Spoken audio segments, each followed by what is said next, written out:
Сегодня в России День донора. 20 апреля 1832 года акушер Андрей Вольф провел первое, тогда еще в Российской империи, переливание крови. В Коми тоже чествуют героев без плащей. И лучший способ поддержать донорство в этот праздник – стать им самим. Евгений Стокас попытался сегодня сдать кровь. А что из этого вышло, смотрите прямо сейчас. Сыктывкарец Владимир Тарабукин впервые стал донором еще студентом в начале 2000-х. Сейчас старается делиться кровью и плазмой каждый месяц. Группа крови распространенная, но и ее часто не хватает. Организм, говорит Владимир, справляется без осечек. Всегда хорошо, да. Не было такого, что когда-то сел, присел, упал. Только видал, вот, видимо, кто перенервничает.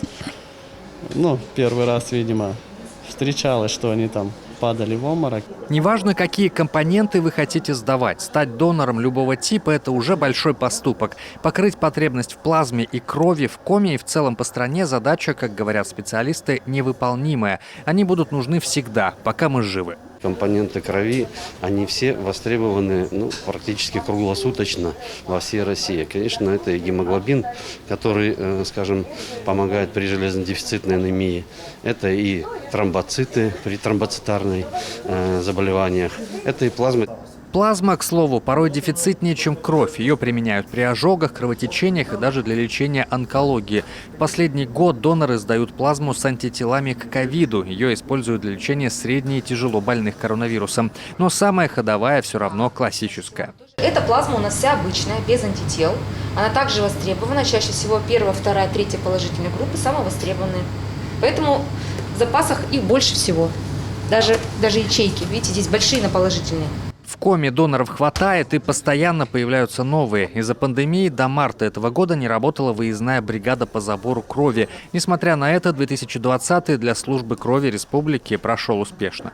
Ежегодно у нас где-то 10 тысяч доноров физических лиц. И каждый шестой из них – это донор первичный. То есть приходит первый раз и становится уже в ряды доноров надолго, надеемся.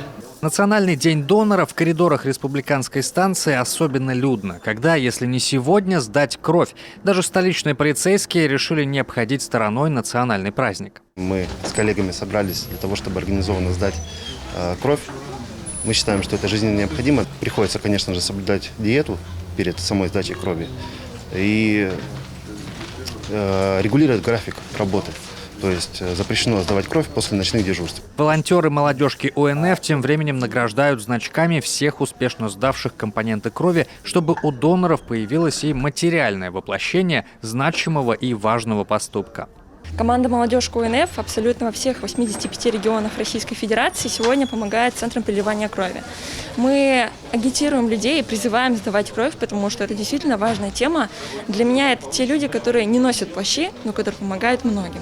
Стать героем очень просто. Прежде всего, нужно зарегистрироваться в регистратуре и пройти обследование у врача. Бывают противопоказания. Абсолютные, например, кровь нельзя сдавать с ВИЧ-инфекцией или гепатитом, и временные. После ангины быть донором нельзя месяц, а после новой татуировки – целый год. Сразу после регистратуры и посещения врача вы попадаете вот в этот кабинет, где у вас забирают кровь и проверяют ее группу и уровень гемоглобина. Гемоглобин у вашего покорного слуги в норме, татуировок новых нет, но кровь врачи все равно сдавать запретили. Надо было позавтракать. Мелочь, конечно, но правило есть правило. Требований хватает, но все это быстро входит в привычку. Если в день донора прийти не получилось, станция сообщает в социальных сетях и на донорском светофоре, какой крови не хватает.